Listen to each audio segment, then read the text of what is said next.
when people say started from the bottom, now we here, is basically, if that was a person, that would be me and my business. That would be me and my business. Hey y'all, and happy new year. I am the owner of Wasted Boutique LLC. I'm Renee, and I am glad that you're here today because, like I said, happy new year first of all, but I also wanted to say thank you so much for subscribing and tuning in to my channel. I am trying to grow this channel, so I figured why not go ahead and do it on the first of the year. That way I set a good I guess I set a good example for myself, and I have no choice but to just keep being productive, right? So the business was formed out of depression and anxiety, just stress, just all of that, because of the loss from my mom, right? So I started wearing the elastic waist beads. I had saw somebody with some on, so I decided that I wanted to have some too. You know, just like everybody else, I didn't know what they were at the time, but I just thought that they were cute. And so when I saw this person with theirs on, I was like, okay, I want some of those, because basically the way that waist beads are supposed to make you feel is the exact reason why I wanted to wear them. Because during the loss of my mom, or while I was grieving and going through that process, I was gaining a whole bunch of weight. I really didn't care about how I looked. I was just like a whole hot mess, right? So I'm out here shopping around, trying to find these beads on the string because that's all I knew that they were. And so waist beads popped up, telling me that this is what I was basically looking for. So waist beads popped up, and I was like, okay. I run off to Hobby Lobby trying to go and see if they had some in the store. I did not know that I had to make these waist beads, y'all. I did not know that. So what I did was I got the beads, and that was like my first start of wearing waist beads. I got the beads out of Hobby Lobby, and I had some elastic string. I went home, and one by one I was just putting beads on that elastic string, and I put them on. And so I was like, okay, these are cute, but it's got to be something more to this. You know what I'm saying? Because I started to feel back like myself. I wanted to look good again and get rid of all that weight that I had gained. And so the way that the waist beads had me feeling, it was like I would step out of the shower, look immediately in the mirror, and be like, okay, girl, you still got it. I was like, you still got it. But it took me a long time to finally get back to that point because, I guess like the saying is, I always had the juice. I just had to sit my cup down for a little bit. So that's exactly what happened. My mom passed away, so that was the cup that I had to sit down to get myself all the way back together again. And so then, like I said, I was introduced to waist beads. And so I started making them for myself, and I don't know how. I don't know if I posted a picture. I don't know what happened, but I did. I posted a picture, and not knowing that anybody in this area, because I didn't think, if I didn't know what they were, and I'm pretty much stay up to abreast of what be going on. So if I didn't know what they were, I was like, well, there can't be too many more people that know what this is, right?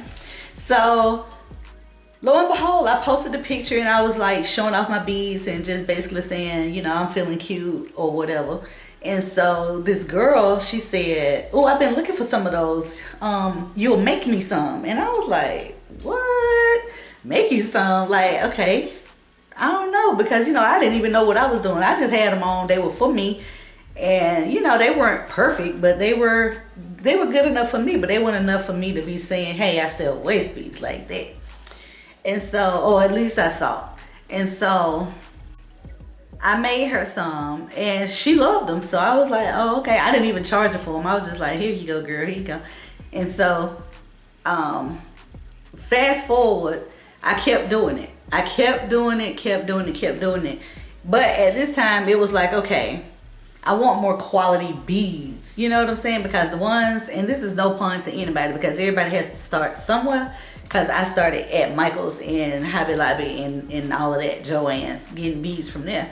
But as I was wearing those beads, I was like, okay, it's got, I want, me personally, I'm the type of person that I love quality things, right? And so I was like, and I wanted my stuff to look a certain way. And so I was like, these just ain't doing it for me. These beads, they're just not doing it for me. Not per se the waist beads, but the beads that I was using to make the waist beads. And so I was like, okay, start researching and doing more and more, trying to find vendors and stuff that would deal directly just with me. Well, not necessarily just with me, but you know, if I wanted to order a big bulk of a certain type of bead, then I could.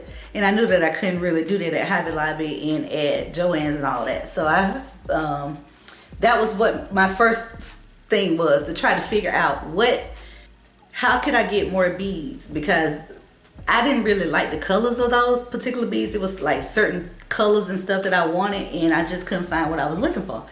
And so I just kept working with those, but I also had to find this vendor, and she was selling them. It was still like little small tubes. I don't even have one because it's been so long ago. But she had like the little real small tubes, and I think it probably was 3 grams. And they were expensive. So it wasn't even enough to make a waist bead. It was not even enough to even make one waist bead. So I was like, okay, I don't know how I'm gonna do this, because I really did like this person's beads, and I can't even remember who it was because this was back in 2019 at this point. And so I was like, now if I gotta spend this much money on this little bitty tube of beads or this little bitty bag of beads, this ain't gonna work. This ain't gonna work. And so, but for whatever reason, I kept pushing through. So this is basically the moral of the story, to keep pushing through. So you just remember that. So I'm out here wondering, how am I gonna get these expensive beads? I need another way, you know, because I had the beads, I'm pouring them in this little bowl thing that I had. And it wasn't even one of my spinning bowls that I now have. This was just a bowl that I had poured the beads in. I had the string in my hand, the elastic string that I had got from Hobby Lobby. And so by then, you know, I'm out here making waist beads for people, not charging them, or I think I was charging little nothing, basically giving them away. And so I'm out here one bead at a time, just stringing beads, stringing beads, stringing beads. And I was like, why in the world am I doing this? You know what I'm saying? Because this is not something that I would normally do. I sold paparazzi, and paparazzi is an accessory business, and basically it's like you're your own boss. They sell $5 jewelry. Okay, so that's what I used to do. I used to be a paparazzi consultant, and so the jewelry was already made. So this right here was all out of my realm of making jewelry. So, but it was something that just kept sticking to me. I couldn't get away from it. And so I kept making beads. And then this is where my creativity really kicked in, because it was like, I can design these beads the way that I want them to look, not necessarily how everybody, you know, have them looking. I can design them the way that I want to. You know, I can put my personality in this design. So that's what I was doing. I was just, you know, mixing different colors. Now, mind you, I'm a bartender as well. But I guess all of that helped out with the mixing of the beads and the colors and all of that. And so I was just making stuff, and it was just being wild and different, like super different. And everybody was like, "Oh, let me get that one. Oh, let me get that one. Oh, let me get that one." So I was like, "Okay, cool." And that's how it got formed. That's how Wasted Boutique came about. How I got my name, like I said, I am a bartender. So it was like, okay, one of my friends had came over to my house one day, and she was like, I was telling her about the business.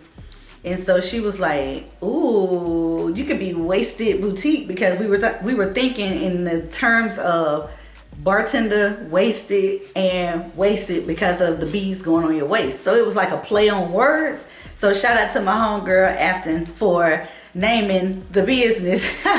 That's what it was. I went head on and started to research how to form the business properly, right? Okay, so this is where it got real dicey, because mind you, all this time I'm still struggling with trying to find the quality beads, you know, for my customers and stuff. I'm out here trying to build a business with hardly nothing. And then, like, is this even a lucrative business? You know what I'm saying? Like, is this something worth doing?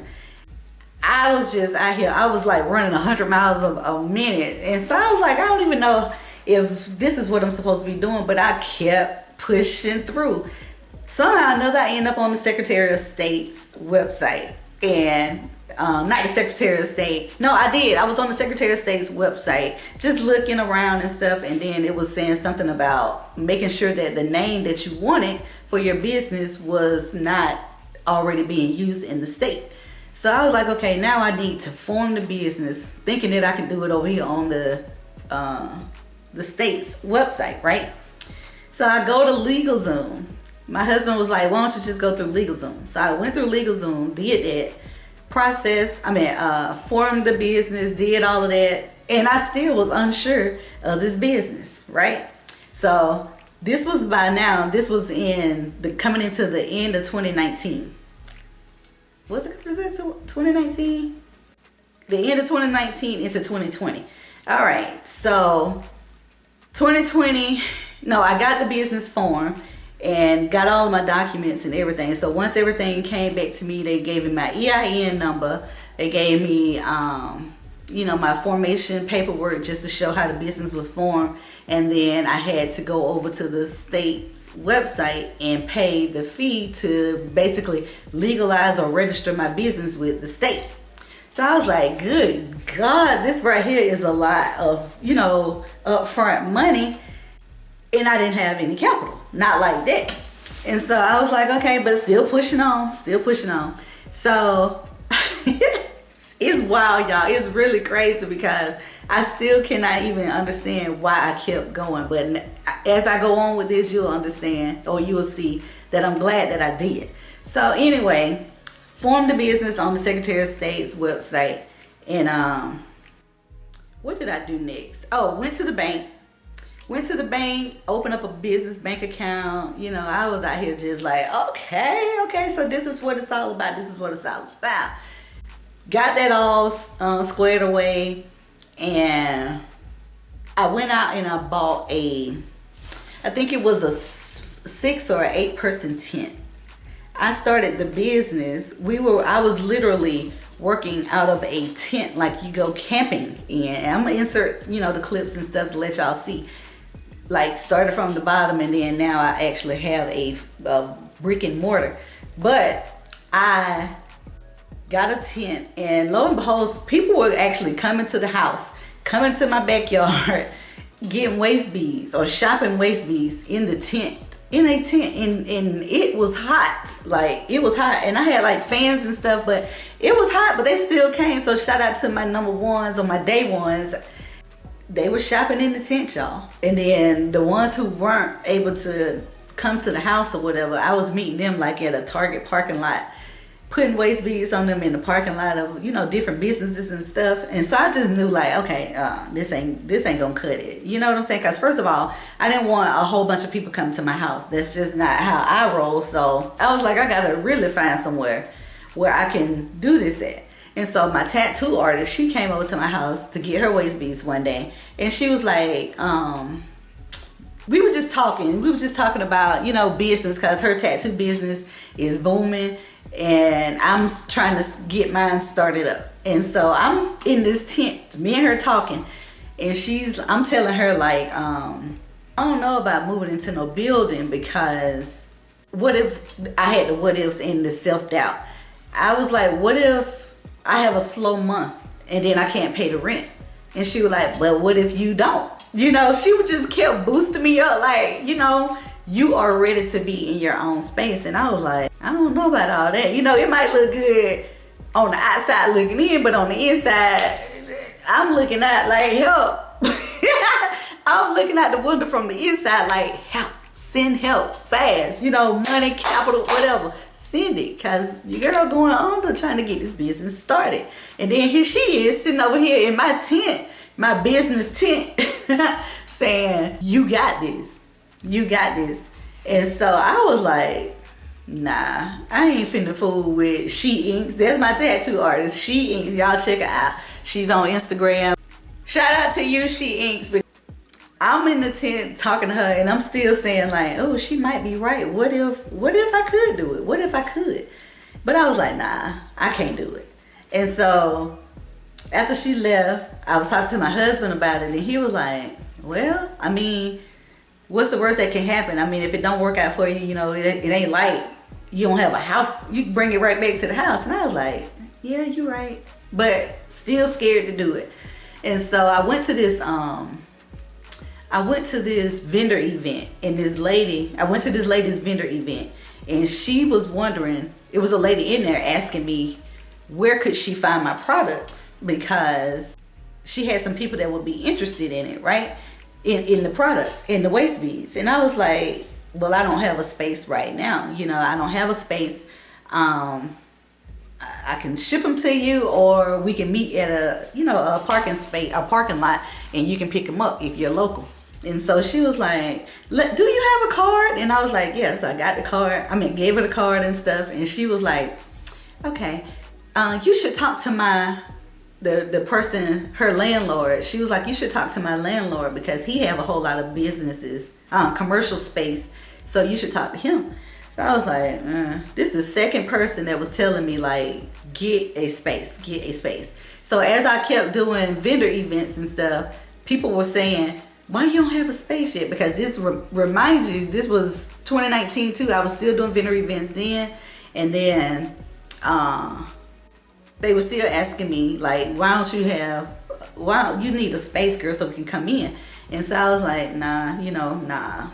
And so I actually started looking for space. It was just like, okay, I don't know. I was just jumping off the ledge, like just doing stuff. And so I jumped and took that leap again, and was out here looking for commercial space. And so I did end up getting one. And if you see my previous video, like that was when I first got that one, that was March, check out that video, and then you'll be able to see the full look of that studio. But I'm going to insert some clips on like how it started, how it looked and all of that. And so I got this space, and I'm into like number synchronicity.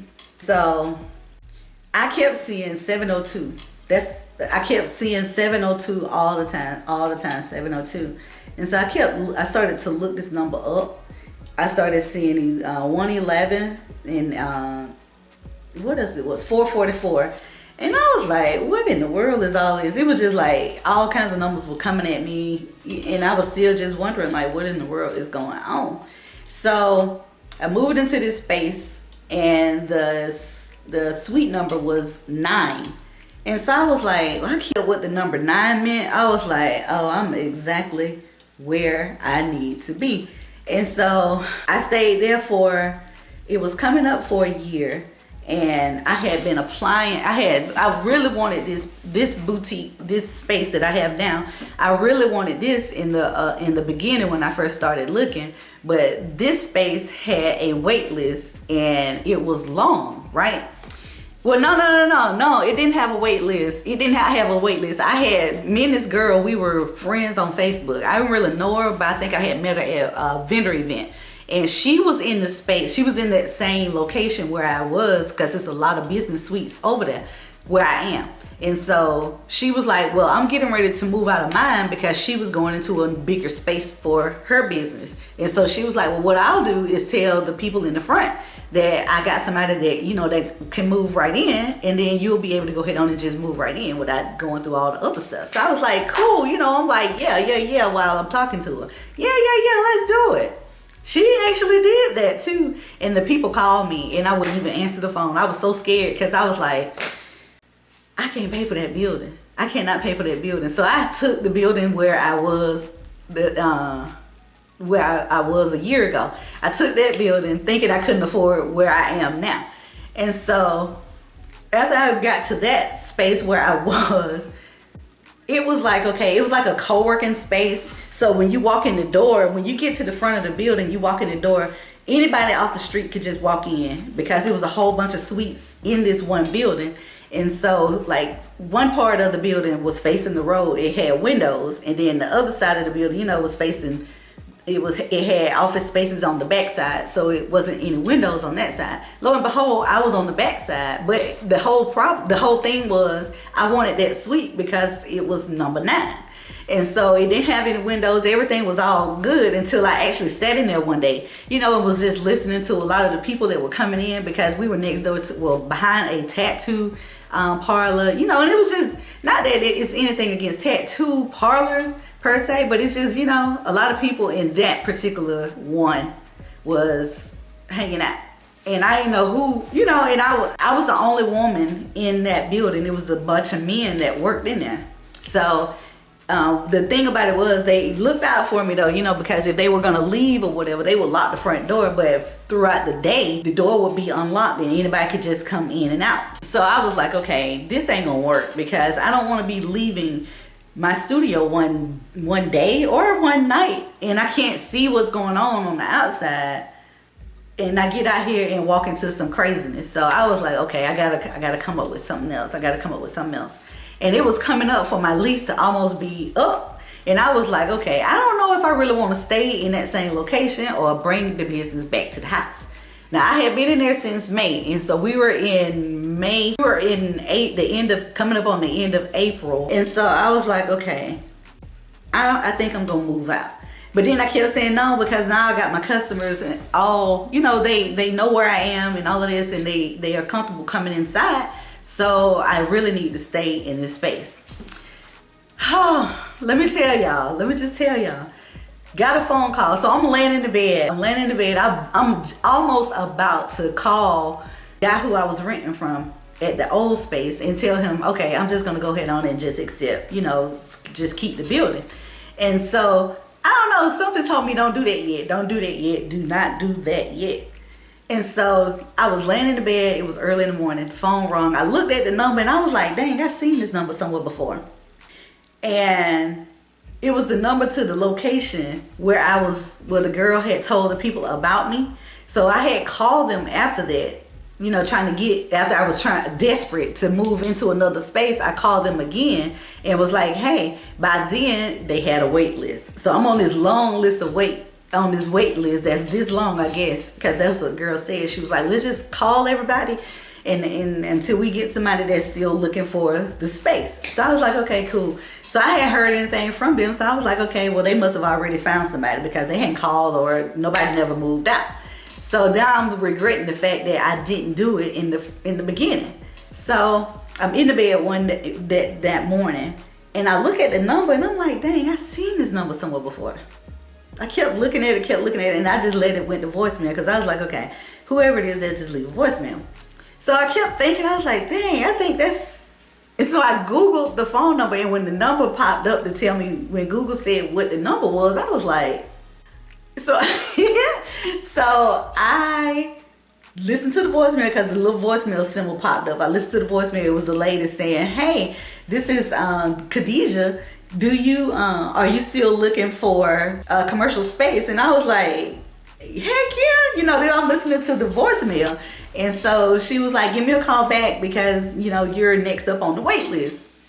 Man, do y'all understand how quick I jumped up out that bed and called that lady back? And she was like, hey, you were coming up on the wait list, and we were just going on and reaching out to people, and we were just reaching out to you to see if you still needed the space.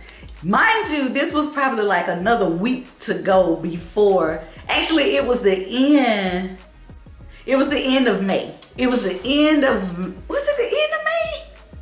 Oh, because it was going to be a holiday. I think it was the end of April. No, it was the end of May that my lease would have been up. And so when they called, they were like, it's not going to be ready. The suite is not going to be ready until closer to mid-May. And I was like, yes, let me get up right now. Because she was like, look, if you can come up here, we can go ahead and show you the space. And then if you want it, you go ahead and pay your deposit. And then, it'll be held for you when it's ready. Y'all, I was so happy, because this place was really close to my house. I'm talking about like the other space that I had to go like a long way away. It wasn't that far, but it still was a good little ride. And then this particular space right here, It's closer to the interstate as far as getting in and out for traffic. It is good, because people can get in and out. And so my whole thing, I'm sitting there now after the lady is telling me, showing me this building and all of this, and I was like, I'm smiling, I'm all happy, and I'm like, oh, I can't wait. And she was like, yeah, so the rate is this. And I was like, what? She was like, yeah, the rate is this. Do y'all know the rate that I pay for this building where I am is the same amount that I paid at the other building that I was thinking that I couldn't afford this building. So basically I guess I had to go down there and just see for myself. I don't know what it was, why God sent me to that space as opposed to me just go ahead and taking that. But the where I am now, I paid the same amount that I paid at the other space.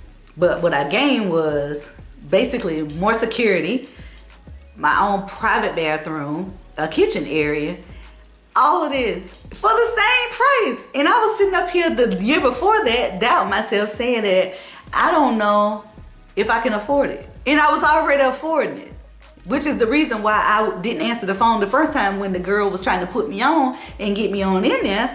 I missed out for almost a whole year.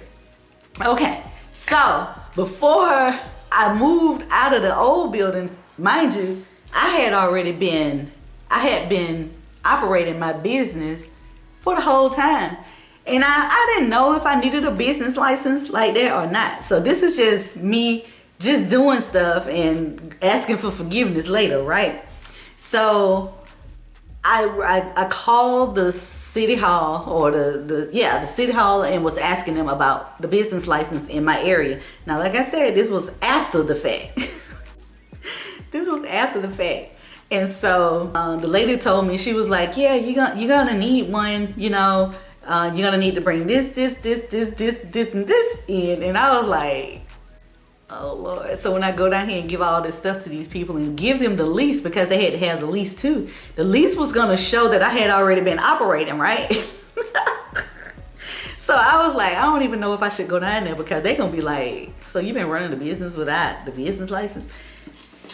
Yeah, I was. So here I am. I was like, at this point, I don't care, because in order for me to move into the other space, I had to have a business license, right?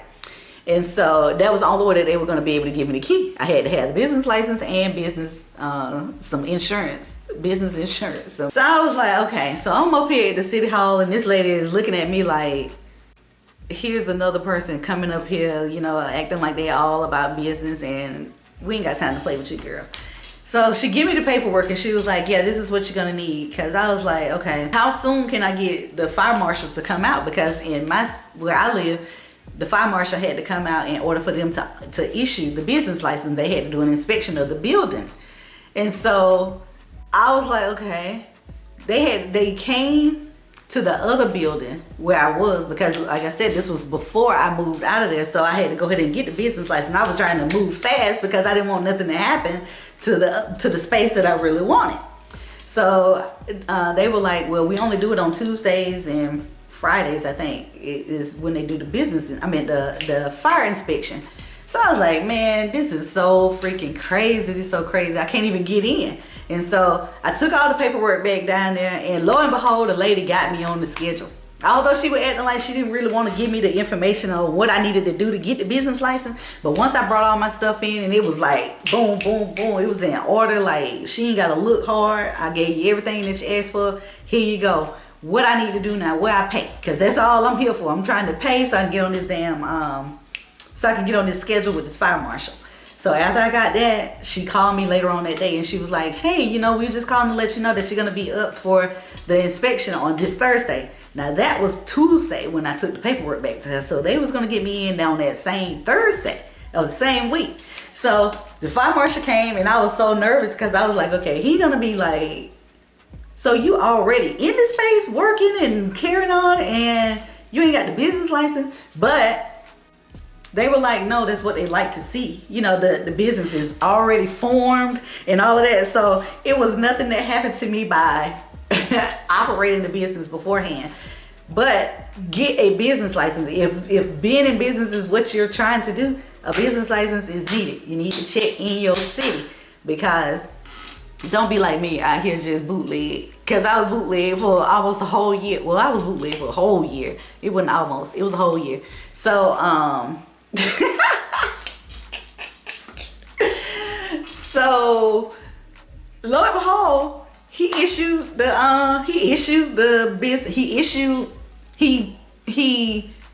said I passed the inspection for everything, like the fire extinguishers and all of that stuff that was supposed to be done. All of that was done. So he signed off on it. He was so intrigued on the waist beads that I think he totally forgot what he was even supposed to be there for, right? So they sent me my business license, right? So I get the business license, which is for the old address. So I'm thinking that that'll be okay. You know, I got the business license. All I got to do is just show them this. They were like, no, we got to have one for this location.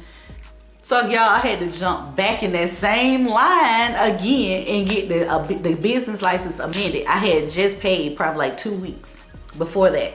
And then I was thinking that I was going to have to pay again. So I was like, I know this lady is tired of me, but I got to ask her.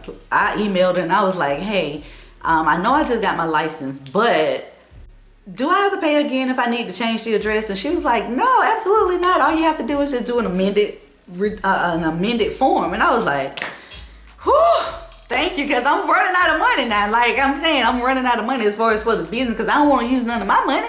I'm trying to use everything for the business, right? So I was like, man, okay, I can't keep going. But God kept putting people in place, putting things in order. Like the building came available. It was within my budget. I was able to get the business license without being fined for being open before getting the business license. The fire marshal came, did what he was needed to do. I ain't had no problems with that. Then over here, I gained another building that was more of my style, you know, because I'm an introvert. I don't like to be around all these people already anyway, like that, like people I don't know, and especially in that space, because it was just random people just walking into the building. And so I say all of this to say, if I didn't keep going, I probably would have missed out on a lot. Or if I didn't keep being obedient. That's the thing. I think my obedience led me right on to the path what I'm on now. And I can't get off. Like I have invested a lot of money and time into my business. And so to start it on my own, brick by brick by brick by brick, like setting up my website, just not getting any sleep, just all of that. It might sound crazy, but it's worth it, because it's something that I did. This is a seed that I planted, and now I'm watching it grow. And so here we are at Wasted Boutique now. So that's my story on how it all got started, where I am now. Now, I'm not gonna say that it's easy, because as you see, I had to jump through quite a few hoops. But when somebody tell me no, it's just like, it gives me that fuel, like, what you mean no? You know? So I gotta prove a point. And at this point, I think I've proved every point that I can prove, as far as, you know, I started the business, I formed it, it's legal. We got business bank information, you know, we got capital, we got working capital now. I still am trying to build my business credit more so that I can continue to get more. So that's another thing, business credit. If you're trying to run a business, you definitely want to try to get your business credit up to par. Because, yeah, I just wanted to share that, because like I said, it's the beginning of the year, and I know that it's probably a lot of people, not necessarily saying that you're gonna be doing a waist bead. Is this still recording? Yeah. You're not trying to start a waist bead business, but if you just happen upon this video and you're in the process of, you know, you're wondering, is it worth it, or should I do it, or what all I have to do? This is something that I did. This is the steps. These are the steps that I took. a whole lot of money. A whole lot of money went out. It slowly trickles in, but it's coming in. So that's why I say I won't stop. I won't stop. I won't stop. Because I got to keep going to see what's next, you know, because you've been showing out lately. You've been showing out. And I can still honestly say that I'm blessed to still be able to work for myself in the midst of COVID, you know, happening and businesses having to shut down. And especially with my business being, it's just me, people weren't really shopping for frivolous things in my mind, so I thought. No, people were still shopping waist beads. So for everybody who has shopped off of my site, who have come into the studio, I appreciate each and every one of y'all. This has been a very long journey. It has been a very long journey, but I'm here for the ride, and I keep doing this. I keep showing up for myself because I am trying to create that space where I can connect with like-minded women, and not, you know, I can control the type of energy. You know what I'm saying? I not necessarily control the energy, but I set the tone, and I don't have to worry about if these people are for me or not for me, because I just feel like everybody that has been coming into my life now, they are definitely on my path. They are on the same journey. We are connecting like none other, even those that I haven't even seen, but just connecting through YouTube, connecting through Instagram, other small businesses that's doing waist beads. We connecting. We are out here connecting. It's all about, and that's just what it's all about. It's about the energy, the vibes, the connection, the sisterhood, you know, all of that. And so we are here, y'all. We are here. We are healers. That's what I've been told, that, you know, I'm a healer. So I'll take it. You know, right now at this point, I'm not going to be, whatever somebody tell me I am and it's positive, that's what it is. So I've been told that I'm a healer. I've been told that, you know, I'm changing women's lives, and I've been told that my energy is really, really, really good, and people like to be in my space. So I'm just gonna keep on doing what I do. You know what I'm saying? Because it was a long time before I can get back to this space. So now I can honestly say there's no more self-sabotaging. It's believing exactly what I am. And that's what I do. I believe, and I think you should too. Thank you for tuning in to my TED Talk. If you are a small business owner or trying to start it up or trying to see, you know, the avenues that you should take, hopefully this was a little bit of inspiration. Because like I said, I'm doing this all me. This is all me. I did not have the PPP loan assistance, none of that, all of that stuff. I didn't have that. But I can guarantee you, if they spin the block again, I won't miss it this time, because I was so afraid that my business wasn't good enough to even get the PPP loan. So I didn't even apply for it. Small business loans, all of that stuff. I didn't even apply for that stuff. And now, you know, it's like, girl, you got people out here that were doing this stuff and they didn't even have a business. But that's neither here nor there. That ship has sailed, and like I said, if they turn it around and they come back and spin the block again, I'm gonna be right on that ship getting what my business deserves. So thank you, like I said, for tuning in to my TED Talk. If you like this video, make sure you leave me a comment down below. Subscribe to the channel, and I'll catch y'all in the next video. Peace.